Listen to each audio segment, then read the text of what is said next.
Hello everyone. In this video, we are going to know how to complete the whole of the anthropology course in just 3 months and 20 days for notes making. तो इस पूरे video में हम जानेंगे कि anthropology इस optional को हम 3 महीने और 20 दिन में कैसे ख़त्म कर सकते हैं, साथ ही में कैसे नोट्स बना सकते हैं, जिससे कि जब आप मेंस लिखने जाओ तो एंड में जब आप पहुंचोगे तो आपके पास सिर्फ 6 दिन या 5 दिन बचते हैं। तो 3 दिन प्लस 2 दिन ऐसे करके आप कैसे लास्ट में कंप्लीट करने वाले हो, वो स्ट्रैटेजी भी हम यहाँ पे बनाएंगे।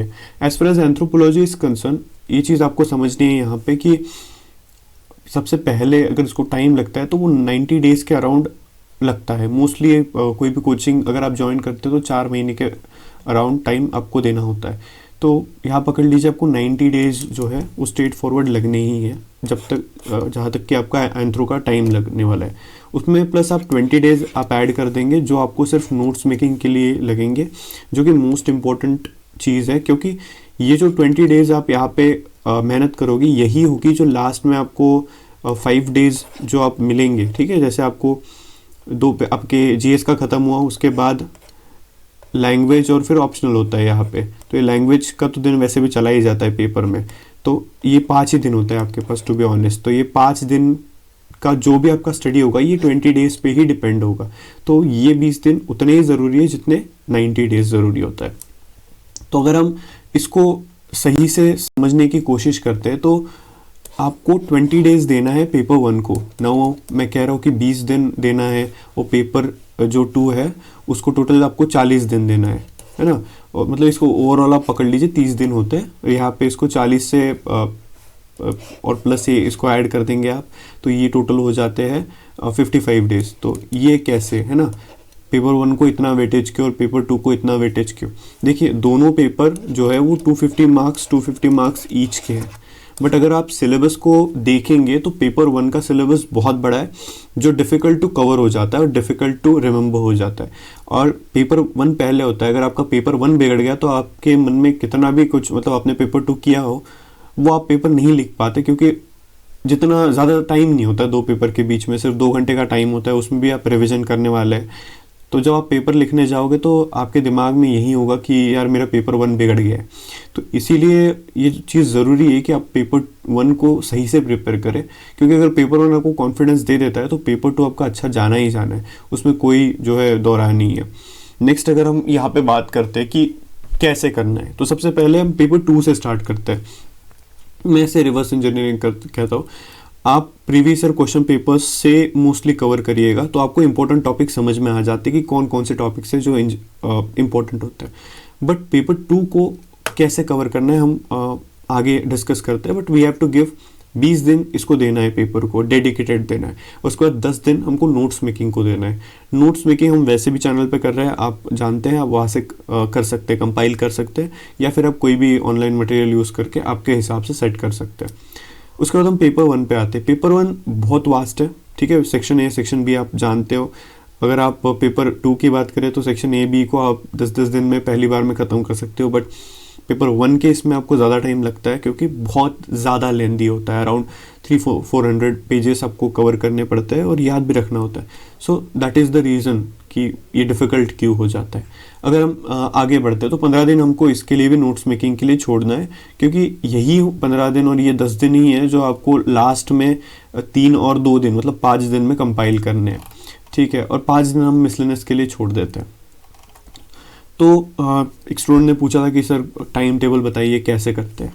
तो यहाँ पे आप समझिए, ठीक है, पेपर जो डे है, डे 1 से डे 10 हम इसमें पेपर 2 से स्टार्ट करते हैं। नाउ पेपर 2 से हम क्यों स्टार्ट करें, इसका एक पर्टिकुलर रीज़न ये है कि एक साइकोलॉजी होती है हमें कि चीज़ें हमारी कंप्लीट हो रही है नहीं हो रही है ना।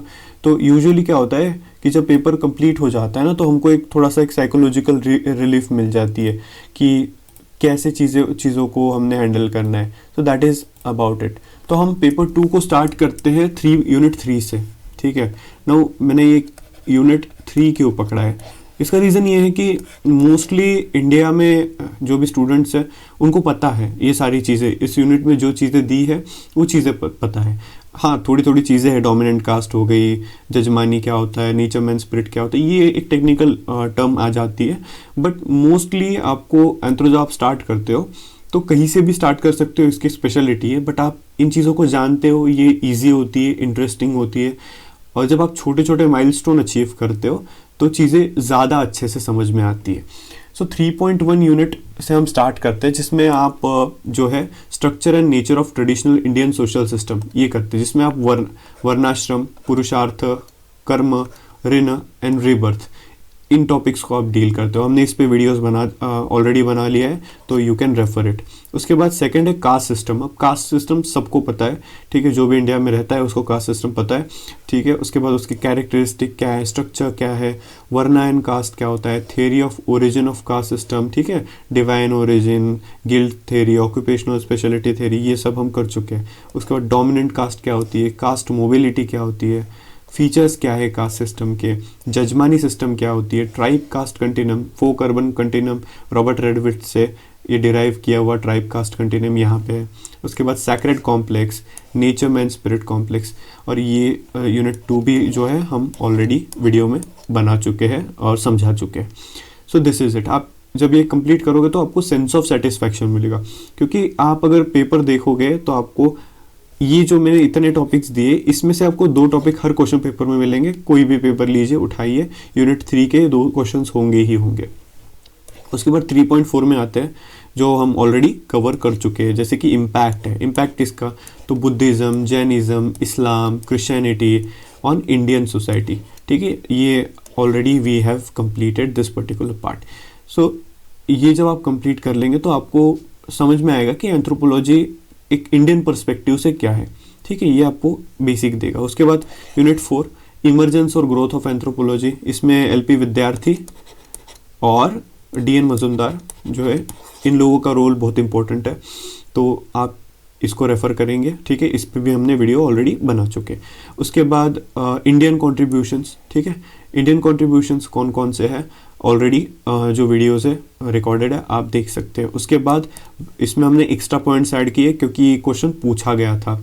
अमेरिकन एंथ्रोपोलॉजिस्ट पे सवाल पूछा था हमने। अमेरिकन और ब्रिटिश, ये 2 एंथ्रोपोलॉजिस्ट हैं, इनके कंट्रीब्यूशन इंडिया से रिगार्डिंग क्या है हमने इसमें ऐड कर लिया है, तो आप इसको रेफ़र करेंगे, ठीक है। सो एज ऑफ नाउ हमने यूनिट 3 और 4 कंप्लीट कर चुका है।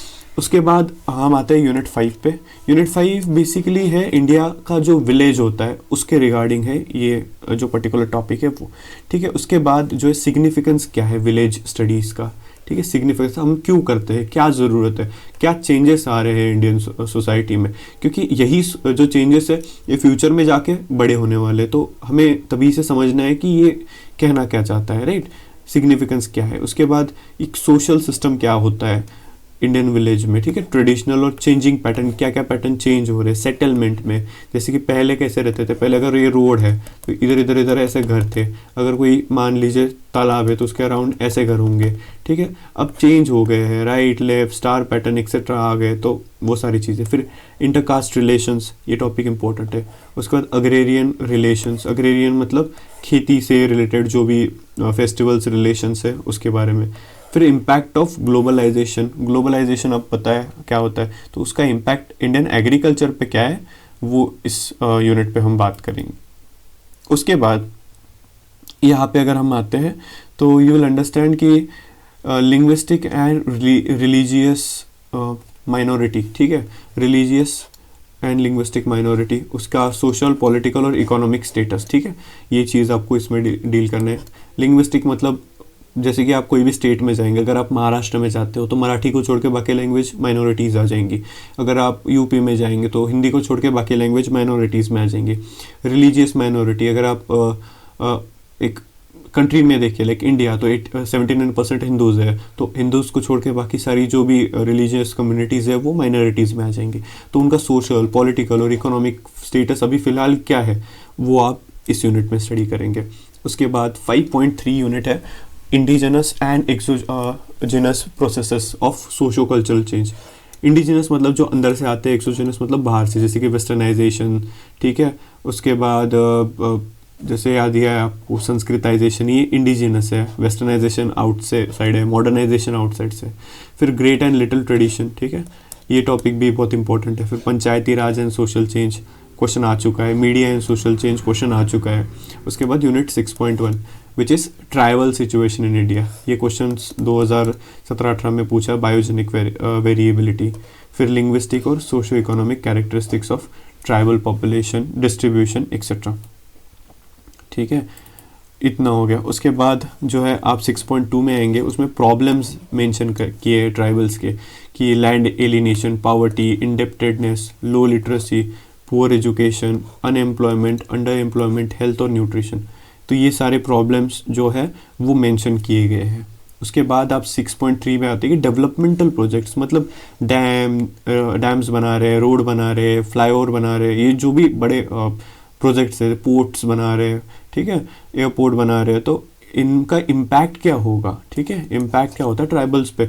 और उसके बाद रिहैबिलिटेशन, मतलब उनको कहीं एक जगह से उठा के कोई दूसरी जगह पे उनको रिहैबिलिटेट बसाया जा रहा है, तो उसमें क्या क्या प्रॉब्लम्स आने वाले हैं, डिस्प्लेसमेंट में क्या प्रॉब्लम आने वाले हैं, तो ये यूनिट पे स्टडी होता है। और फिर उसके बाद डेवलपमेंटल फॉरेस्ट पॉलिसी, तो आपने इंडियन फॉरेस्ट एक्ट पढ़ा होगा, ठीक है, उसमें पॉलिसी है 1927, 1952, 1978, 88 एक्सेट्रा, 206 फॉरेस्ट FRA, ठीक है, फॉरेस्ट राइट्स एक्ट FRA, उसके बाद कॉम्पनसेशन एक्ट 2013। तो ये सारी चीज़ें इसमें आएंगी। फिर ये टॉपिक बहुत इंपॉर्टेंट है क्योंकि हर सेकेंड थर्ड ईयर रिपीट हो जाता है। इम्पैक्ट ऑफ अर्बनाइजेशन और इंडस्ट्रियलाइजेशन ऑन ट्राइबल, ऐसा ही आपको इधर मिलेगा, impact of urbanization and industrialization on Indian village also, ऐसे भी सवाल आ सकते हैं, पेपर यूनिट 1 में आएगा। उसके बाद प्रॉब्लम ऑफ एक्सप्लॉयटेशन, ठीक है, of SC, ST and OBC, इन तीनों कम्युनिटी का जो एक्सप्लॉयटेशन होता है वो प्रॉब्लम क्या है एक्चुअली, वो इस यूनिट में डिस्कस किया जाएगा। उसके बाद उनको प्रोटेक्ट करने के लिए कॉन्स्टिट्यूशनल सेफगार्ड्स क्या है SC, ST एंड OBC के लिए। ठीक है, अभी 7.2 में है सोशल चेंज, ट्राइबल कम्युनिटीज़ में सोशल चेंज कौन कौन सा आ रहा है। उसके बाद impact of modern democratic institute, मतलब जो अभी पंचायत राज इंस्टीट्यूशन आ रहा है ना, इसका इम्पैक्ट क्या है ट्राइबल्स पे, ट्राइबल के जो इंस्टीट्यूशंस है उस पर वो। उसके बाद ये डेवलपमेंटल प्रोग्राम, मतलब road, highway, roadway, airport, defence, dam, इनका इम्पैक्ट क्या है। उसके बाद वेलफेयर स्कीम जो ट्राइबल्स के लिए, जैसे PDS स्कीम है, ठीक है, एकलव्य स्कीम है, उसके बाद डिजिटाइजेशन की स्कीम्स चल रही, तो इनका इम्पैक्ट क्या होगा ट्राइबल्स पे। और वीकर कम्युनिटी मतलब बेसिकली इसमें डिफरेंटली एबल्ड हो गए, फीमेल हो गए, children, elderly, tribal, SC, STs, ये कम्युनिटीज़ आएंगी। उसके बाद एथनिसिटी, ये इंपॉर्टेंट टॉपिक है, इस पे सवाल जो है बनते हैं UPSC के। So ethnicity is one of the most important topic. उसके बाद एथनिक कॉन्फ्लिक्ट आप डीपली वहीं पे स्टडी करेंगे। उसके बाद पॉलिटिकल डेवलपमेंट, अनरेस्ट है इन लोगों, मतलब ट्राइबल्स में अनरेस्ट है ना, ये 2022 में भी पूछा गया है, अनरेस्ट अमॉन्ग ट्राइबल कम्युनिटी, क्या रीजंस है वो आपको लिखने हैं। ठीक है, उसके बाद रीजनलिज्म, अगर आप son of the soil concept आप जानते होंगे, तो ये son of the soil concept ये रीजनलिज्म से आता है। उसके बाद डिमांड फॉर ऑटोनॉमी, थोड़ा सा जैसे नागालैंड है, अर्स्ट वाइल जम्मू कश्मीर में थी ऑटोनॉमी, ठीक है, इस टाइप की ऑटोनॉमी। उसके बाद सूडो ट्राइबलिज्म क्या होता है कि रिजर्वेशन का बेनिफिट उठाने के लिए कम्युनिटीज़ दूसरे स्टेट में जाती है जहाँ उस कम्युनिटी को रिजर्वेशन है। For example Lambadas community, Banjara community, तो this is what pseudo tribalism is. उसके बाद social change among tribe, social change क्या है, तो ट्राइब में कॉलोनियल टाइम पे और पोस्ट इंडिपेंडेंस टाइम पे क्या क्या चेंजेस आए, ये चीज़। उसके बाद ये यूनिट बहुत इंपॉर्टेंट है, 8.1 यूनिट है, और यहाँ पे हमने जो कंप्लीट किया था इधर 3 पॉइंट में है, आप देखेंगे वहाँ पे तो 3.4 है इम्पैक्ट। तो 3.1 और 3.4 और 8.1, ठीक है, नियर अबाउट सेम है। एक चीज़ याद रखना इसमें, PLEASER, प्लीज़र, ठीक है, इसका क्या होता है इतना, प्लीज़र M या फिर प्लीज़ RM। तो political, linguistic, economic, art, social, ecological, religious, और this M might be denoting, I am not sure right now, ठीक है। तो इतने सारे जो इम्पैक्ट है वो आपको लिखने हैं। तो impact of Hinduism, Christianity, Buddhism, Islam और अदर रिलीजन ऑन ट्राइबल पे इन रिलीजन्स का क्या असर हुआ है आप इसमें मेंशन करेंगे। उसके बाद ट्राइब एंड नेशन स्टेट, ठीक है, आप मेंशन करेंगे ट्राइब एंड नेशन स्टेट, जो बहुत इंपॉर्टेंट एक टॉपिक है। उसके बाद जो है कंपैरेटिव स्टडीज़ करेंगे आप, comparative studies of tribal community, ठीक है, और अदर कंट्रीज़, मतलब इंडिया में ट्राइब्स कैसे है, ट्राइबल स्टेटस कैसा है, वही सऊदी में कैसा है, रशिया में कैसा है, यूएस में कैसा है, अफ्रीका में कैसा है। सो ये कंपैरेटिव स्टडीज़ हो गई। उसके बाद 9.1 यूनिट से जो है इम्पोर्टेंट टॉपिक आ जाते हैं इसमें, एडमिनिस्ट्रेशन कैसे करना है ट्राइबल एरिया का और ट्राइबल पॉलिसीज़ का, ठीक है। Administration of tribal area important question है, हर साल में आएगा या हर दूसरे साल में ये, या फिर ये आएगा कि role of NGO in tribal development और role of anthropology in tribal and rural development. तो इसमें एक बार आएगा, इसमें एक बार आएगा, ठीक है, फिर 2 साल 1 साल का गैप लेगा, फिर रिपीट करेगा। तो ये चीज़ इंपॉर्टेंट है, यहाँ पे याद रखना है। उसके बाद हिस्ट्री ऑफ एडमिनिस्ट्रेशन हो गया, फिर tribal policies, plan, program of tribal development और देयर इम्प्लीमेंटेशन, ये सारी चीज़ें आएगी। उसके बाद कॉन्सेप्ट आएगा पीटीजी और PVTG, particularly vulnerable tribal group, ये चीज़ आएगा। उसके बाद 9.3 पे कंट्रीब्यूशन ऑफ एंथ्रोपोलॉजी, ठीक है, रीजनलिज्म, कम्युनलिज्म और एथनिक एंड पॉलिटिकल मूवमेंट्स, इनको समझने के लिए जो कंट्रीब्यूशन है वो आएंगे, ठीक है। अभी आपको लग रहा होगा कि ये तो बहुत सारा है, बट आप जब स्टार्ट कर देते हो तो ये टॉपिक आप 5 दिन के अंदर ही सब कुछ रीड करके आप छोटे छोटे नोट्स भी बना दोगे। So I am giving you double the time, actually जितना लगता है उससे डबल ही टाइम है। सो आप आराम से ये यूनिट जो है कंप्लीट करेंगे। अगर आप ये पहला 10 दिन में करते हो तो मान लीजिए कि अगर पेपर 1 50% है और पेपर 2 आपका 50% है, विच इज़ अ फैक्ट, तो पेपर 2 का आपने नियरली 70% जो है यहीं पे कर दिया इसमें, ठीक है। तो 250 में से आप 100 मार्क्स तो यहीं से ले लेंगे, and that is something that I can 100% tell you. अगर आप कोई भी क्वेश्चन पेपर उठाइए पेपर 2 का, और जो मैंने अभी यहाँ पे टॉपिक्स लिखे हैं उसमें से ही आएंगे, क्योंकि हमने लिटरली एंथ्रोपोलॉजी को 70 से 75% एंथ्रोपोलॉजी यहीं पे ख़त्म हो गया, क्योंकि इसके बाद तो सिर्फ 2 ही यूनिट बचते हैं, 1 और 2। सो ये 2 यूनिट को छोड़ दिए तो आप आराम से 75+ स्कोर मतलब % कंप्लीट कर लेंगे। उसके बाद हम मूव करते हैं डे 11 टू डे 22, आपको क्या करना है इसमें, ठीक है। तो आप अभी एंथ्रो में आ जाएंगे, मतलब पेपर 1 में आ जाएंगे। ये इसलिए कह रहा हूँ क्योंकि अभी तक आपने पेपर 2 में हिम्मत ले ली है, ठीक है, 10 दिन में आपने 75% ऑफ पेपर 2 कंप्लीट कर लिया, तो नाउ यू हैव कॉन्फिडेंस। अब जब कॉन्फिडेंस हो तभी आप जो एक बड़ा हिस्सा होता है उस पर अटैक करके ख़त्म कर सकते हो। तो ये होता है यूनिट 1, और यूनिट जो है बेसिकली 2 आप यहीं पे ख़त्म कर देंगे। उसके बाद 3, 4 और 5 ये यूनिट जो है आपका टारगेट रहेगा कि आपको इन 10 दिनों में 9 दिनों में कंप्लीट करना है। सो पेपर 1 का जो यूनिट है बेसिकली आपको मीनिंग, स्कोप और डेवलपमेंट ऑफ एंथ्रोपोलॉजी, मतलब एक इंट्रोडक्शन दे देगा एंथ्रोपोलॉजी को। उसके बाद ये टॉपिक आएगा relation with other discipline like social science, ठीक है, behavioural science, life science, medical science, ठीक है, earth science and humanities. So in subjects के साथ रिलेशन मतलब देखिए सिमिलैरिटी, डिफरेंसेस, ठीक है, और बेसिकली एक इंट्रो रहेगा। तो यही चीज़ होती है इसमें। सिमिलरिटी डिफरेंस में भी आप जानते हैं नेचर, स्कोप, मेथोडोलॉजी एक्सेट्रा, ये सारी चीज़ें जो है इसमें क्लियरली मेंशन होती है। उसके बाद 1.3 पे आप आएंगे तो मेन ब्रांचेस, ठीक है, जैसे कि मेन ब्रांचेस है एंथ्रोपोलॉजी की, ये फ्रांस बोआज ने बताया था। तो कौन सी 4 इम्पोर्टेंट ब्रांचेस है, तो सोशो कल्चरल, ठीक है, बायोलॉजिकल, आर्कियोलॉजिकल एंड लिंग्विस्टिक। ये टॉपिक जो है वो आराम से आप हाफ डे में ही कंप्लीट कर लेंगे, क्योंकि it is not that big, एकदम छोटा सा टॉपिक है। आप बैठेंगे 4-5 घंटे में, 4 घंटे में मोस्टली ये ख़त्म हो जाएगा, 3 ही घंटे में हो जाएगा। सो आपको एक बेसिक आ जाएगा कि हम एंथ्रोपोलॉजी के पेपर 1 में क्या करने वाले हैं। जैसे पेपर 2 में आपने समझ लिया है कि मुझे ट्राइब स्टडी करनी है, विलेज स्टडी करना है और कम्युनिटी स्टडी करनी है, ठीक है, मतलब इंडियन सोसाइटी स्टडी करनी है।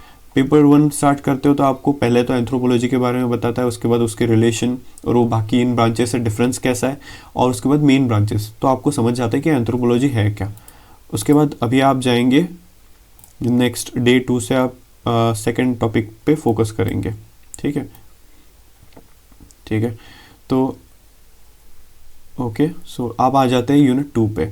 यूनिट 2 के हमने कुछ वीडियोस जो है वो कंपाइल करके रख लिए है, तो इट विल बी गुड अगर आप रेफ़र करते हैं तो आपको चीज़ें बेहतर समझ में आएगी, ठीक है। 2.1 का नेचर ऑफ कल्चर, ठीक है, कल्चर पे आते हैं, ई बी टाइलर से स्टार्ट करते हैं। कॉन्सेप्ट क्या है कल्चर का, कैरेक्टरिस्टिक्स क्या है, ठीक है, लीसा GSIID, ठीक है। What I am saying is, आप वीडियो देखिए आपको समझ जाएगा ये लीसा GSIID क्या है, ये हंग यूडी क्या है, ठीक है। ये सारी चीज़ें जो है आपको समझ जाएगा।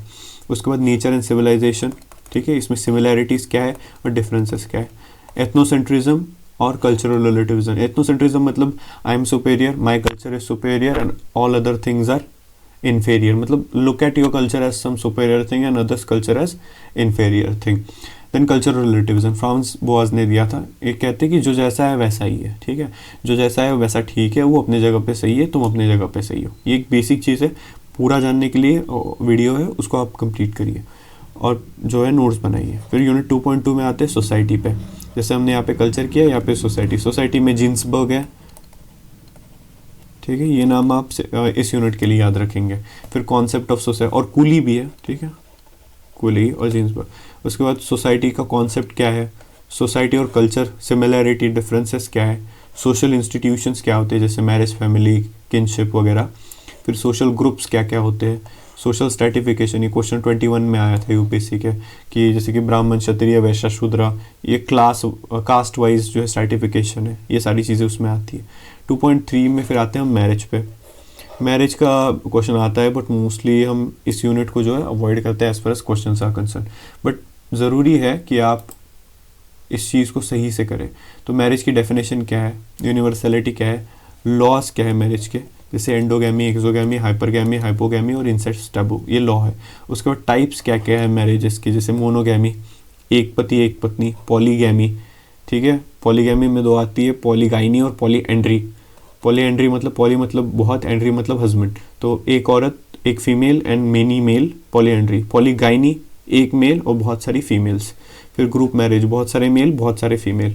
उसके बाद फंक्शंस क्या है मैरिजेस के, ठीक है, जैसे 3 होते हैं, biological, social, emotional, economic, even political और स्टेबिलिटी, ठीक है, ये सारे फंक्शंस आते हैं मैरिज के। उसके बाद मैरिज रेगुलेशंस की, प्रेफरेंशियल की विद इन अ कास्ट करनी है तो प्रेफरेंशियल, प्रिस्क्राइब्ड मतलब इनसे पहले, मतलब ये होता है कि ये अगर एक सर्कल है तो इस सर्कल में जो लड़कियां होंगी आपको प्रिस्क्राइब की जाती है कि आप इनको जो है करिए, but it is not compulsory. Preferential में एक थोड़ा सा कंपल्सन आ जाता है, प्रोस्क्रिप्टिव, इनसे नहीं करना है। मैरिज पेमेंट, ब्राइड वेल्थ और डावरी, ये 2 चीज़ें आएगी। उसके बाद सर्विस भी होता है। और फिर 2.4 में आएंगे फैमिली, उसमें डेफिनेशन, यूनिवर्सलिटी, फैमिली क्या है, हाउस होल्ड क्या है और डोमेस्टिक ग्रुप क्या है। इसमें से 21 में क्वेश्चन पूछा था अलायंस थ्योरी पे, ठीक है, रिमेंबर थिंग, डोमेस्टिक ग्रुप पे सवाल आया था, तो आप समझ जाएंगे कि यूनिट कितना ज़रूरी है। उसके बाद फंक्शन क्या है फैमिली के, वही इकोनॉमिक, सोशल, पॉलिटिकल, एनकल्चरेशन। उसके बाद जो भी बैंकिंग है, इमोशनल स्टेबिलिटी, वो आता है। उसके बाद टाइप्स ऑफ फैमिली, तो एक्सटेंडेड फैमिली हो गई है ना, जैसे पर्सपेक्टिव ऑफ स्ट्रक्चर से nuclear family, extended family, blood relation से होगी फैमिली, जैसे कि कॉन्सैंग्यूनल एंड अफिनल। कॉन्सैंग्यूनल मतलब जो शादी से बनती है वो रिलेशन, अफिनल मतलब जो ब्लड से बनते हैं। उसके बाद मैरिज, वही कॉन्सैंग्यूनल, अफिनल। उसके बाद रेसिडेंस, कहाँ रहते हैं, पापा मतलब फादर क्या रहते हैं तो पैट्रियार्कल, पैट्री लोकल, मदर के यहाँ तो मैट्री लोकल, मामा के यहाँ पे तो अवुंको, I am not sure about it, कई और ही रह रहे दोनों तो न्यू लोकल, मामा आई थिंक मामा के यहाँ अवुंको लोकल, फिर दैट इज इट। उसका सक्सेशन, पैट्रीलिनी या मैट्रीलिनियल सोसाइटी, मतलब प्रॉपर्टी कैसे ट्रांसफ़र होगी, मेल लाइन में होगी या फीमेल लाइन में होगी, उससे सक्सेशन। फिर वही ये जो क्वेश्चन है वो हर यूनिट में रहेगा, मैं बताया था आपको, impact of urbanization, industrialization and feminist movement on family. तो हर साल जो है ना क्वेश्चंस इधर ही जंप करते रहते हैं, तो रिमेंबर दिस थिंग्स कि आएंगे ही इनमें से सवाल, तो आपको ये टॉपिक को करना ही है। ये जो पर्टिकुलर है इसको मतलब स्टार मार्क और हाईलाइट कर लीजिए। उसके बाद यूनिट 2.5 आता है किनशिप, उसमें कॉन्सैंग्यूनिटी एंड अफिनिटी बताया। कॉन्सैंग्यूनिटी मतलब जो शादी से रिलेशंस बनते हैं, अफिनिटी मतलब जो ब्लड होते हैं। फिर principle and types of descent, unilineal, double और बायलैटरल, एम्बिलीनियर। डिसेंट मतलब क्या होता है कि मदर फादर का एक बच्चा है, ठीक है। उसके बाद ये जो डिसेंस है ना, that is what the descent is. अब ये बच्चा जो होगा वो कहाँ से ट्रेस करेगा, अगर उसको सारी प्रॉपर्टी अपने फादर लाइन से मिलती है या मदर लाइन से मिलती है तो यूनिलीनियर। डबल और बायलैटरल, ठीक है, बायलैटरल में जो है वो दोनों से लेगा, जो बच्चा होगा वो दोनों साइड से कुछ ना कुछ लेगा। बाय डबल में क्या होता है, सॉरी ये हो गया। उसके बाद बायलैटरल, एक से एक चीज़ लेगा, दूसरे से दूसरी, मतलब फादर से प्रॉपर्टी, मदर से क्या कहते हैं उसे, रिलीजियस सोशल सैंक्शंस एक्सेट्रा, तो ये इसमें आ जाएगा। फिर फॉर्म्स क्या है डिसेंट के, जैसे लीनिएज, क्लैन, फैट्री, मोइटी, किनरेड। तो ये क्वेश्चन इंपॉर्टेंट है एक्चुअली, आप ये मेंशन करिए फॉर्म्स ऑफ डिसेंट ग्रुप, और ये चीज़ें लिखनी है उसके नीचे, तभी आपको जो है सही से समझ में आएगा। फिर किनशिप टर्मिनोलॉजी, डिस्क्रिप्टिव, क्लासिफिकेटरी, 2021 का सवाल है, एल.एच. मॉर्गन का है, तो आप आराम से कर सकते हैं। यहाँ पे लिख लेना छोटा सा एल.एच. मॉर्गन, ये सब हम डिस्कस करेंगे। उसके बाद डिसेंट, फिलिएशन, कॉम्प्लीमेंट्री फिलिएशन। अगर मान लीजिए कोई फैमिली है, उस स्ट्रक्चर में हमको बच्चे फील मतलब रखना है, तो बच्चे का अगर फादर टू सन का हमको ट्रेस करना है तो हम डिसेंट करेंगे, और उल्टा सन से ऊपर तक जाना है तो फिलिएशन करेंगे। अब ये तीनों चीज़ें क्या है, जैसे फिलिएशन बेसिकली लेवी स्ट्रॉस का इसमें एक एक्सट्रीम रोल है।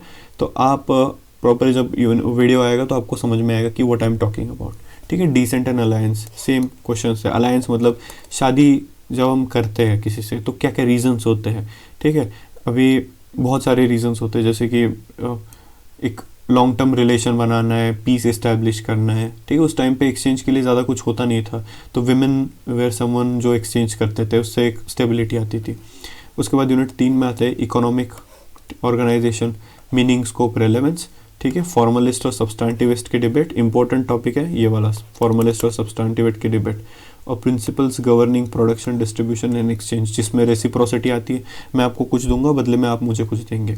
रीडिस्ट्रीब्यूशन, जैसे कि गवर्नमेंट करती है, मैं सपोज मैं गवर्नमेंट हूँ, मैं सब लोगों से 10-10 रुपये लूँगा, और मतलब जो बेसिकली जो बहुत कमाते हैं मैं उससे 10-10 रुपये लूँगा, और जो गरीब है उसमें बांट दूंगा। मार्केट में जो है आप सामान लाएंगे, आप बेचेंगे, जो कमाएंगे वो आपका। उसके बाद ये चीज़ें, इसमें तो हर साल हर 2-3 साल में एक सवाल आता है इसमें, अगर ऊपर से नहीं आएगा 3 में से तो इसमें से आएगा कि ये जो कम्युनिटीज़ है ना, ये जो reciprocity, distribution of market in communities में, hunting gathering community, fishing community, तो इसमें फिशिंग नहीं आएगा, मोस्टली जो है वो स्वेडनिंग डाल देंगे। ठीक है, हंटिंग गैदरिंग को फोरेजर कहते हैं, तो फोरेजिंग क्या होता है उस पर आ जाएगा, पास्टोरलिज्म आ जाएगा, हॉर्टिकल्चर आ जाएगा। ठीक है, फिर globalization and indigenous community economic system. ठीक है, उसके बाद यूनिट 4 पे आते हैं पॉलिटिकल ऑर्गेनाइजेशन क्या होती है, band, tribe, chief, kingdom, state, ये चीज़ें। ठीक है, इसको कहते हैं पॉलिटिकल ऑर्गेनाइजेशन। फिर कॉन्सेप्ट आता है पावर, अथॉरिटी, लेजिटिमेसी, ये 2021 में पूछ चुके हैं। उसके बाद सोशल कंट्रोल क्या होता है, ये 2022 में पूछा है अब शायद, और ये भी 2021 में पूछा था, law and justice in simple society. So आप समझ लो इस चीज़ को कि ये यूनिट कितना ज़रूरी है। 2021-22 में ही देखिए, बहुत सवाल है इसमें से। उसके बाद यूनिट नंबर 5 रिलीजन, तो anthropological approaches to study of religion. देखो ये सवाल आया नहीं है 2-3 साल में, तो ये स्टार मार्क कर लीजिए, 2023 या 2024 में आएगा, पक्का आएगा, जिसमें इवोल्यूशनरी, साइकोलॉजिकल एंड फंक्शनल जो है अप्रोच स्टडी करनी है। इवोल्यूशनरी टाइलर, मॉर्गन वगैरह की, साइकोलॉजिकल सिगमंड फ्राइड की, और फंक्शनल जो है वो आती है मालिनोस्की की। उसके बाद मोनोथेइज्म क्या होता है, पॉलीथेइज्म क्या होता है। मोनोथेइज्म एक भगवान में विश्वास, जैसे इस्लाम, क्रिश्चियन, और पॉलीथेइज्म बहुत सारे भगवान, जैसे हिंदुइज्म। फिर सैक्रेड प्रोफेन क्या होता है, ये आ चुका है। ठीक है, लास्ट ईयर आया था। मिथ एंड रिचुअल, ये इस साल आया था, उसके बाद मतलब 2022 में आया था। फिर फॉर्म्स क्या है रिलीजन के, ट्राइबल और पीजेंट सोसाइटी में, this is also important question, और इसे भी हाईलाइट कर लीजिए 2023 के लिए, क्योंकि इसका पोटेंशियल है। फिर एनिमिज्म क्या होता है, एनिमेटिज्म क्या होता है, फेटिशिज्म, नेचुरलिज्म और टोटेमिज्म, ये होता है फॉर्म्स ऑफ रिलीजन ट्राइबल और पीजेंट सोसाइटी में, ये स्टडी करनी है। फिर रिलीजन, मैजिक और साइंस, ठीक है, इनमें डिफरेंस क्या है ये आपको लिखना है।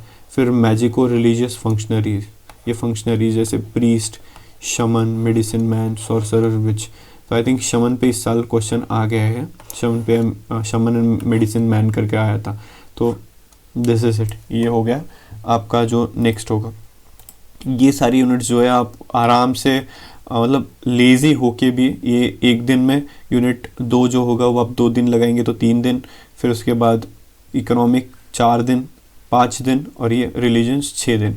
सो इसमें भी आपको 6 दिन से ज़्यादा का समय नहीं लगेगा। तो that is it about this unit. अब आपने जो है 2 यूनिट कंप्लीट कर ली है, तो पेपर 1 का जो है आपने अगर इतना टॉपिक कवर कर लिया है तो इट मीन्स कि आपने अराउंड 20 to 25% एंथ्रो कंप्लीट कर लिए। पेपर 1 की बात कर रहा हूँ मैं, और पेपर 2 का ऑलरेडी आपने 70 to 75 कर लिया, ठीक है। तो आप आएंगे एंथ्रोपोलॉजी 21 से 30 दिन में, जो कि वन ऑफ द टफेस्ट है। Now why I am saying this is because ये यूनिट जो है ये सबसे ज़्यादा मार्क्स जो है स्टूडेंट्स को अलाउ करता है स्कोर करने के लिए, सबसे ज़्यादा marks. Now you know it is something that you people will be like wondering कि why, how वगैरह, but this is the most important unit I am telling you, क्योंकि as far as this unit is concerned ना, इसमें से बहुत सवाल आते हैं। पकड़ लीजिए 50 से 70 कम से कम मार्क्स के सवाल इस यूनिट से आएंगे। तो आप अब समझ गए हैं कि why I am saying it. और मोस्ट इम्पोर्टेंटली इस यूनिट में आप 60 से 70% तक का स्कोर कर सकते हैं। यूजुअली सोशो कल्चरल में आप 40 से 50% स्कोर मिलता है आपको, उससे ज़्यादा नहीं होता है, बट इसमें आप 60 से 70% स्कोर कर सकते हो। तो ये यूनिट जो है ना, हार्ट एंड सोल लगा देना है इसमें। 9.1 यूनिट, उसमें ह्यूमन जेनेटिक्स होते हैं, ठीक है। इसमें से इंपॉर्टेंट टॉपिक्स मैं अभी आपको मार्क कर देता हूँ, तो जब आप करेंगे तो आपको पता होगा कि what I am actually talking about. Alright, just a minute. Okay, तो ह्यूमन जेनेटिक्स में मोस्ट इंपॉर्टेंट मेथड हो गई। फिर उसके बाद जेनेटिक प्रिंसिपल्स, इसमें से pedigree analysis, twin theory, foster child, co-twin method, cytogenic method, chromosomal and cyto type method, इसमें से 10 मार्कर का आएगा ही आएगा, हर साल में आएगा। पेपर चेक कर लीजिए, आपको मिल जाएगा कुछ ना कुछ, इनमें से एक तो आता ही है, ठीक है। या अल्टरनेट साल में, एवरी 2 ईयर में आप चेक कर लीजिए, इसमें से एक सवाल होगा, तो ये करना है बिना किसी इसके। उसके बाद बायोकेमिकल मेथड इस साल ही पूछा है, इम्यूनोलॉजिकल मेथड इसी साल पूछा है 2022 में, तो इट्स वेरी इंपॉर्टेंट टॉपिक। उसके बाद DNA technology and recombinant technology, ठीक है, पूछा नहीं है, बट 2023 24 के लिए सवाल आएंगे। ये 2021 में पूछा था डीएनए रिलेटेड, ठीक है, और रिकॉम्बिनेंट टेक्नोलॉजी से रिलेटेड, बट चांसेस है कि 23-24 में रिपीट हो। उसके बाद मेंडेलियन जेनेटिक्स और man family studies, single factor, multi factor, lethal, सब लीथल, ठीक है, ये भी आ सकता है। सिंपल है एकदम, जस्ट 10 और 20 मिनट का टॉपिक है। उसके बाद कॉन्सेप्ट क्या है, जेनेटिक पॉलीमॉर्फिज्म और selection, Mendelian population, Hardy Weinberg law पूछ लिया है इसको, बट ये इंपॉर्टेंट है ये, और सफायर होर सिंथेसिस बहुत इंपॉर्टेंट है। उसके बाद causes and changes to bring down gene frequency, जैसे mutation, isolation, migration, selection, inbreeding and genetic drift, ये सारी चीज़ें इंपॉर्टेंट है और 10 मार्कर में कभी भी पूछ लेंगे। दिस इज 15 मार्कर का ये सवाल है, consanguineous and non consanguineous meeting, ठीक है, genetic load, genetic effect of consanguineous and marriage, cousin marriage, इसकी इफेक्ट क्या होते हैं, ये जो है 15 मार्कर में पूछेगा। This is most important topic. उसके बाद हम 9.4 में आते हैं। इसमें से एक सवाल आता है हर साल, एक तो क्लीन फिल्टर आएगा, टर्नर आएगा, सुपर फीमेल आएगा, डाउन सिंड्रोम आएगा, पटाओ, एडवर्ड, क्राइडोकैट, ये सारे सिंड्रोम्स में से एक सवाल आता है इसमें से, ठीक है। Chromosomes and chromosomal aberrations, chromosomes जब सही से कॉपी नहीं होते या नहीं होते तो उसमें जो भी एबरेशन मतलब गलतियाँ होती है उसके कारण डिसीजेज होती है, ठीक है, जो क्योर नहीं हो सकती मोस्टली। तो इसमें सेक्स क्रोमोसोमल एबरेशन होता है, मतलब मान लीजिए कि आप मेल है तो आप XY है, अगर आप फीमेल है तो XX है। तो मान लीजिए कि कुछ हो गया और आप XXX हो गए या XXY हो गए, या यहाँ पे छोटा सा Y आ गया है यहाँ पे, तो क्या हो जाएगा ना, बॉडी पूरी, मतलब दिस इज नॉट क्योरेबल, ये क्योरेबल नहीं है।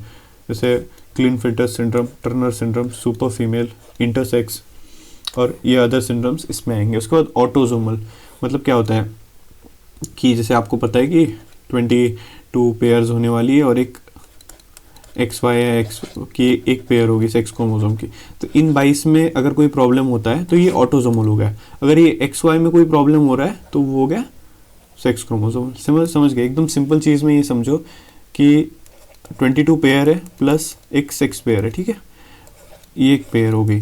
तो अगर इसमें होता है तो ये ऑटोजोमल, इसमें कोई प्रॉब्लम होता है तो ऑटोजोमल, इसमें कोई प्रॉब्लम होता है तो सेक्स क्रोमोसोम, इतना याद रखना है। उसमें डाउन सिंड्रोम, पटाओ, एडवर्ड और क्राइडोकैट, ये सारे सिंड्रोम आते हैं। उसके बाद genetic imprint of human disease, imprinting क्या होती है, इसी साल पूछा है ये सवाल तो ज़रूरी है।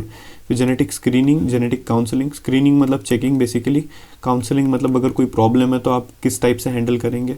फिर human DNA profiling, gene mapping, genomic study, ये सारी चीज़ें। फिर उसके बाद 9.5 race and racism, important topic है, इसी साल भी पूछा गया है। फिर biological basis of morphological variation, जो चेंजेस आप देखते हो, जैसे आप चाइना में जाओगे अलग टाइप के फेसेस मिलेंगे, अफ्रीका में अलग मिलेंगे, इंडिया में अलग मिलेंगे, यूरोप में अलग मिलेंगे, ठीक है। सो ये डिफरेंसेस क्या है, मॉर्फोलॉजिकल डिफरेंसेस है। ऑफ नॉन मेट्रिक, जैसे हम गिन नहीं सकते, और मेट्रिक, मेट्रिक मतलब कलर, हेयर, हाइट, वेट, ये मेट्रिक है। नॉन मेट्रिक मतलब बहुत सी इसमें चीज़ें आती है जो हम कवर करेंगे, जैसे सेफेलिक इंडेक्स वो एक्सेट्रा इसमें आएंगे, ठीक है। फिर racial criteria, racial trait, heredity, environment का क्या रोल होता है, ठीक है। फिर racial differentiation, race cross in, देखो ये सवाल रेस क्रॉसिंग इन मैन, ठीक है, ये सवाल 3 या 4 साल से कोल्ड बॉक्स में है, तो ये पकड़ लीजिए 2023 और 2024 के लिए। I am like telling you, ये क्वेश्चन आप करके रखिए, ये आएगा सवाल। उसके बाद age, sex and population variation as genetic marker, तो ये सवाल इसी साल आ चुका है, तो इसको तो आप जो अगले साल के लिए स्किप कर दो सीधा सीधा, ठीक है। Genetic marker, ABO, RH group, HLA, transferrin, GM blood, ये सारी चीज़ें इसमें आ जाएगी, ठीक है। ये आया था फिजियोलॉजिकल कैरेक्टरिस्टिक्स। उसके बाद ये 2021 के सवाल है, respiratory functions, sensory perception in culture and socio economic, मतलब बहुत सी कम्युनिटीज़ होती है जिनकी नोज़ मतलब स्मेल की जो सेंसेशन होती है वो ज़्यादा स्ट्रॉन्ग होती है, बहुत सी कम्युनिटी होती है वो कोल्ड को टॉलरेंट होती है, बहुत सी कम्युनिटी PTC, फिनाइल थाया समथिंग इज़ देयर, सो उसको टेस्ट कर सकती है, बहुत सी कम्युनिटी नहीं कर पाती, सो दैट इज़ इट। उसके बाद इकोलॉजिकल एंथ्रोपोलॉजी आ जाता है, बहुत इंपॉर्टेंट टॉपिक है। इसमें बायो कल्चरल एडाप्टेशन 2021 में अच्छे सवाल आए थे, 20 में थोड़ा सा इन्होंने कर दिया, आप देख लीजिए 22 में नहीं आए, 21 में आए थे, 23 या 24 में पक्का आएगा। उस टाइम पे आई थिंक कोल्ड का आया था या वार्म का, हाइट का आएगा, तो 3 ही चीज़ उसमें, कोल्ड है, हाइट है, उसके बाद हॉट डेजर्ट है। तो जो पिछले साल में पूछा है उसको काट दो और बाकी 2 कर लो। उसके बाद genetic and non genetic factors और मैंस फिजियोलॉजिकल रिस्पॉन्सेस इसमें आएगा। उसके बाद 9.8 यूनिट पे आती है epidemiological anthropology, health and disease, infectious and non infectious disease, ठीक है, ये आ चुका है इस साल 22 में। और न्यूट्रिशनल डेफिशिएंसी रिलेटेड डिसीज़ आएगा इसमें, कॉन्सेप्ट ऑफ ह्यूमन ग्रोथ, और उसके बाद डेवलपमेंट आएगा, स्टेजेस ऑफ ग्रोथ। इस बार आई थिंक एक आया तो था प्री नेटल या कुछ तो आया था, स्टेजेस ऑफ ग्रोथ आया था, तो आप इसमें से देख लीजिए। सीनेसेंस 10 मार्क के लिए एक इटसेल्फ अ क्वेश्चन, सो आप आराम से उसको स्टडी कर सकते हैं। फिर factors affecting growth and development, जैसे genetic factor, environmental factor, biochemical factor, nutritional factor और cultural and socioeconomic factor, कि आपकी ग्रोथ और डेवलपमेंट कैसे अफेक्ट होती है, ये हम उस यूनिट में देखेंगे। फिर एज एंड सीनेसेंस 10 मार्क के लिए स्ट्रेट फॉरवर्ड क्वेश्चन आएगा जो आप आराम से कर सकते हैं। फिर थेरीज एंड ऑब्जर्वेशंस, जैसे कि biological and chronological longevity, longevity मतलब एक लंबी ज़िंदगी जीने के लिए बहुत सारी चीज़ें, कि मतलब ये होती है एक बायोलॉजिकल लॉन्जेटिविटी, क्रोनोलॉजिकल लॉन्जेटिविटी, ठीक है। उसके बाद ह्यूमन फिजिक, इसमें सोमेटोटाइप्स आते हैं, ठीक है, इसमें आप शेल्डन, क्रैशमर, वॉयला और 2-3 और हैं, तो आप इन तीनों में से कोई भी एक लिख सकते हैं।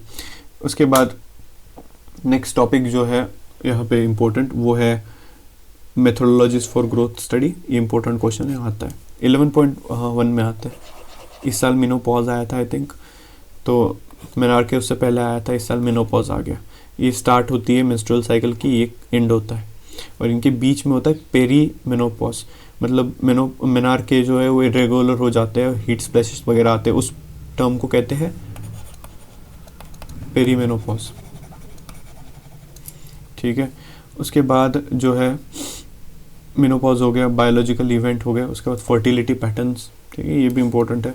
फिर आता है 11.2 डेमोग्राफिक थियोरी, जिसमें बायोलॉजिकल, सोशल और कल्चरल तीनों थियोरी हम करेंगे। इसमें से I think last year biological theory तो पूछी है, आप देख सकते हैं एक बार।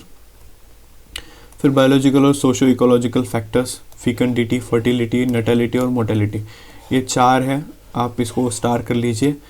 यूपीएससी ने इसको 2 साल पूछा नहीं है, पकड़ लीजिए इसको 2023 और 24 के लिए मोस्ट इंपॉर्टेंट टॉपिक। उसके बाद एप्लीकेशन ऑफ एंथ्रोपोलॉजी, इसी साल अच्छे से सवाल पूछा है, पिछले साल भी पूछा था। स्पोर्ट्स में, न्यूट्रिशन में, ठीक है, designing of defence and equipment में, ये इस साल पूछा, इससे पहले भी पूछा था। फॉरेंसिक में क्या रोल है ना, वो सारी चीज़ें, पर्सनल आइडेंटिफिकेशन, रिकंस्ट्रक्शन। उसके बाद और क्या क्या होता है, तो paternity diagnosis, genetic counselling, Eugenix and यूथेनिक्स। उसके बाद डीएनए टेक्नोलॉजी, डिसीज और मेडिसिन के लिए, सेरोजेनेटिक्स एंड साइटोजेनेटिक। अभी ये टॉपिक इंपॉर्टेंट है, लास्ट है। यूपीएससी ने 2 साल से तो इसमें सवाल नहीं पूछा है, तो इसको भी इंपॉर्टेंट में हम डाल सकते हैं। See what I am saying is, आप कह रहे हो कि सर हर टॉपिक ही तो इम्पोर्टेंट है, बट एक्चुअली ऐसा नहीं है। हर टॉपिक इम्पोर्टेंट तो एक्चुअली है ही, बट जो लास्ट ईयर आ चुके हैं उसकी प्रोबेबिलिटी थोड़ी कम हो जाती है, वही हमको एक्सप्लॉइट करनी है। अब जब आपने यहाँ तक कर लिया है तो आई एम टेलिंग यू कि आपने जो 100% एंथ्रो है दोनों को मिला के, उसका आराम से आप 60% तो ख़त्म कर ही लिया है आपने, क्योंकि स्कोर वाइज बता रहा हूँ मैं, 60% आपने कंप्लीट कर लिया है। क्योंकि 9 यूनिट में अच्छा स्कोर होता है, 9, 10, 11, 12 में अच्छा स्कोर होता है। 2 यूनिट ख़त्म हो गए, यूनिट 1 भी आपका हाफ ख़त्म हो गए, तो अभी आपका बस थियरी बची है और आर्कियोलॉजी बची है, जो हम आगे करते हैं। तो फिर हम आते हैं कि डे 31 और 40, इनके बीच में हमारी जो स्टडी प्लान होता है ना, उसको हम सही से हैंडल करते हैं। ओके, तो 1.4 यूनिट हमने 1.3 ख़त्म कर दिया था, तो अब हम 1.4 पे आते हैं, जिसमें हम ह्यूमन इवोल्यूशन और इमर्जेंस ऑफ मैन पे फोकस करते हैं, जिसमें बायोलॉजिकल और कल्चरल फैक्टर्स पे फोकस करते हैं। फिर थ्योरी ऑफ ऑर्गेनिक इवोल्यूशन, जिसमें डार्विनिज्म, पोस्ट डार्विनिज्म और लमार्किज्म एक्सेट्रा हम करते हैं। फिर सिंथेटिक स्टडी करते हैं और इस टॉपिक को एंड कर देते हैं। उसके बाद कुछ कॉन्सेप्ट्स आते हैं, उसको स्टडी करते हैं। इंपॉर्टेंट है, 10 मार्क में इनको पूछा जाता है, जैसे डोल्स रूल, ठीक है, कोप्स रूल और Gauss's rule, parallelism, convergence, adaptive radiation और मोज़ाइक इवोल्यूशन। मोज़ाइक इवोल्यूशन मतलब ऐसा समझो कि हमारी बॉडी है तो सारी चीज़ें एक साथ डेवलप नहीं होती। जैसे जब बच्चा जस्ट आता है इस दुनिया में, तो उसके हाथ आपने देखे होंगे छोटे होते हैं, यूजुअली वो हाथ ऐसे टच नहीं कर पाते। अगर हम करेंगे तो हमारे हाथ आराम से सर के ऊपर टच होते हैं, बच्चों के नहीं होते अगर आप करेंगे। तो बॉडी में जो ग्रोथ होती है अलग अलग टाइम पे अलग अलग ऑर्गन्स की होती है, तो मोज़ाइक हो गया। अब पैरेललिज्म, कॉन्वर्जेंस, ये सारी चीज़ें एक 10 मार्कर के वर्थ क्वेश्चन है, तो हम इसको जब क्वेश्चन करेंगे तभी डिस्कस करते हैं। उसके बाद कैरेक्टरिस्टिक्स क्या है प्राइमेट्स के, ठीक है। उसके बाद इवोल्यूशनरी ट्रेंड क्या है, प्राइमेट टेक्सोनॉमी क्या होती है, प्राइमेट एडाप्टेशन, जैसे पेड़ पे रहेंगे तो आर्बोरियल, ज़मीन पे रहते तो टेरेस्ट्रियल, ये क्या होता है, ठीक है। उसके बाद प्राइमरी टेक्सोनॉमी, फिर प्राइमेट टेक्सोनॉमी, जैसे कि किंगडम, फाइलम, सब फाइलम, ठीक है। उसके बाद कॉर्डेटा, वर्टिब्रेटा, ये सारी चीज़ें। और फिर प्राइमेट बिहेवियर, फिर टर्शरी एंड क्वाटरनरी फॉसिल्स, इसी साल का क्वेश्चन है, आप देख सकते हैं।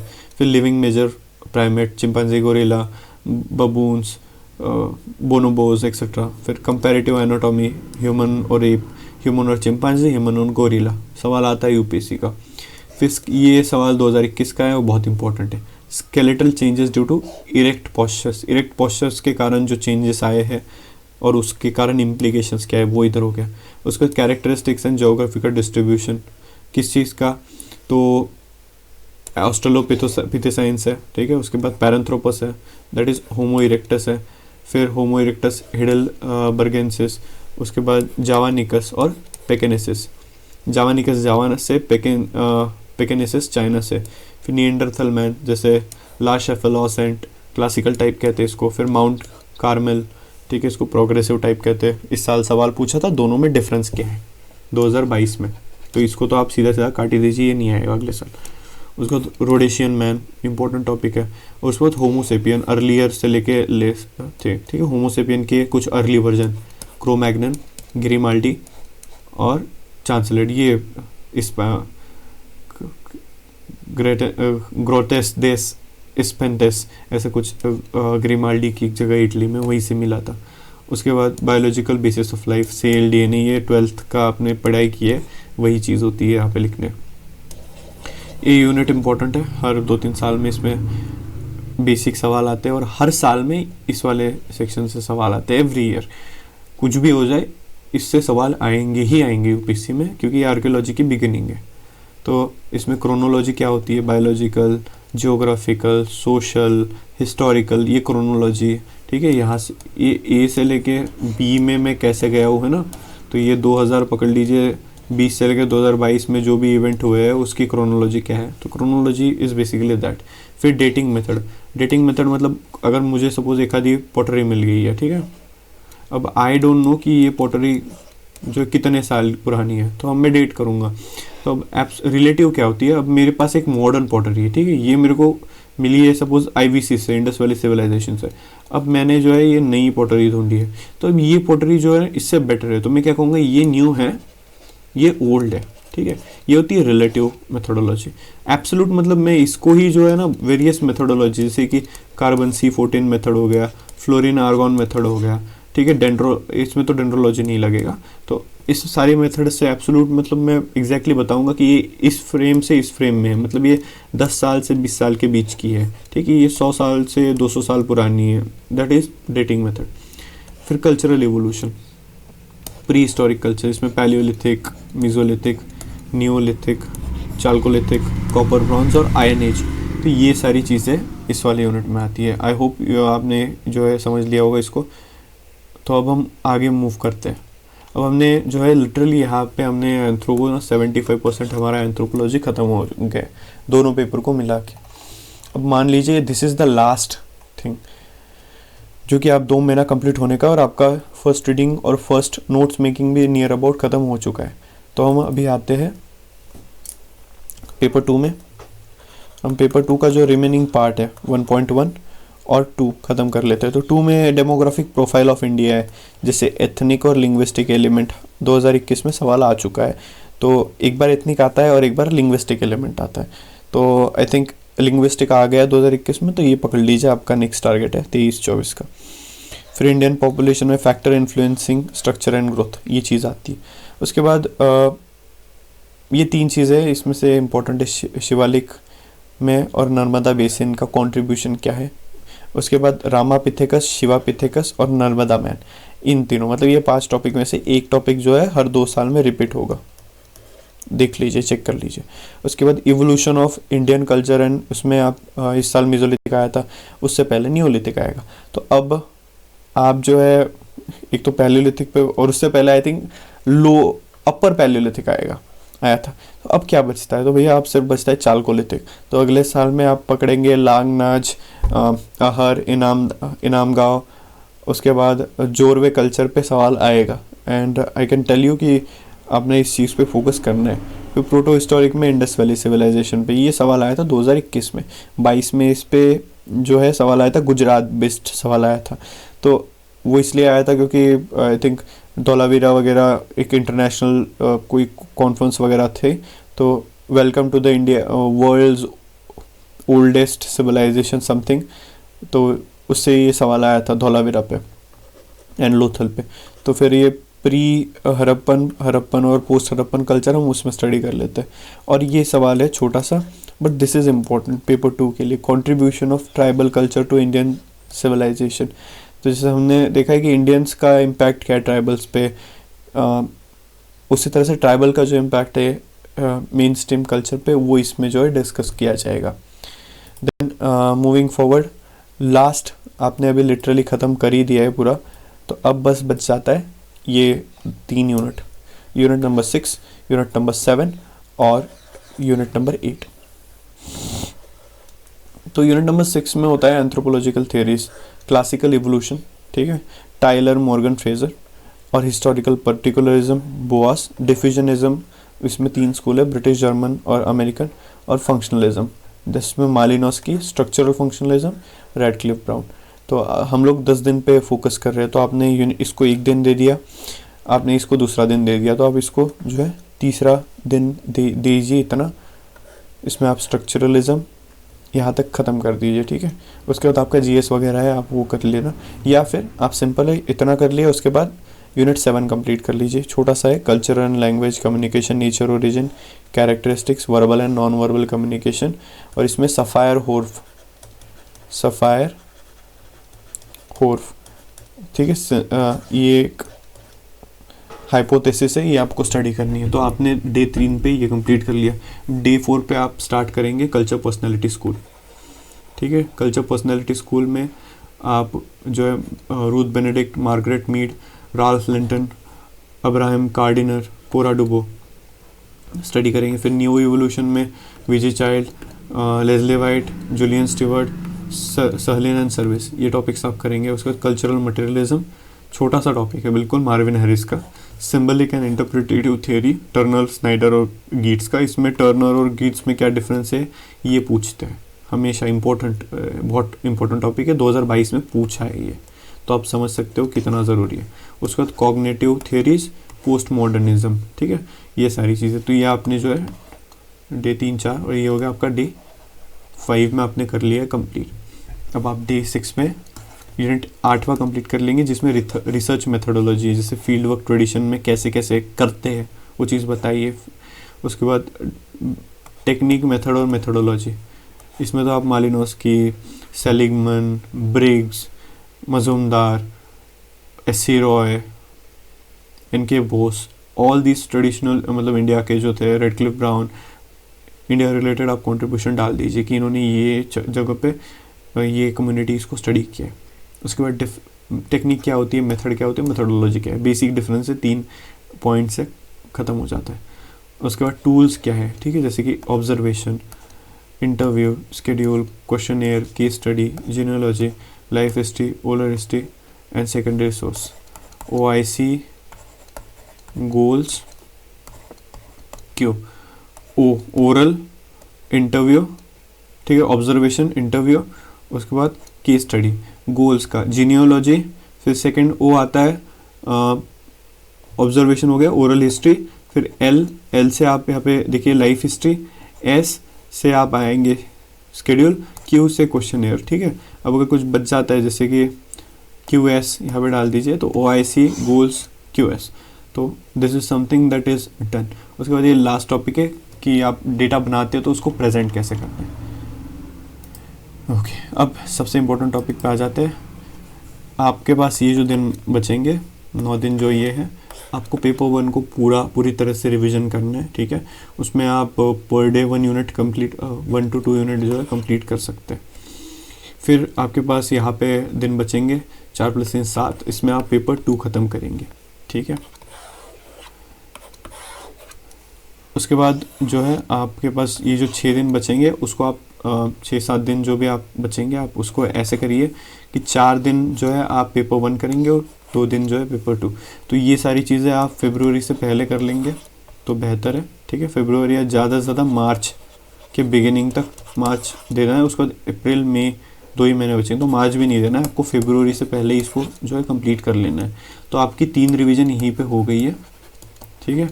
And you are good for mains के, जब आप मेंस पे जाओगे तो आप डायरेक्टली यहाँ से स्टार्ट करोगे, ठीक है। अगर आप नहीं जाओगे तो आपको फिर बेसिक से स्टार्ट करना पड़ेगा। So this is all about my strategy and my journey. ये बहुत लंबा है एंड आई होप कि आपने पूरा समझने के हिसाब से देखा होगा। So I wish you good luck and if you have any doubts please go forward and ask me.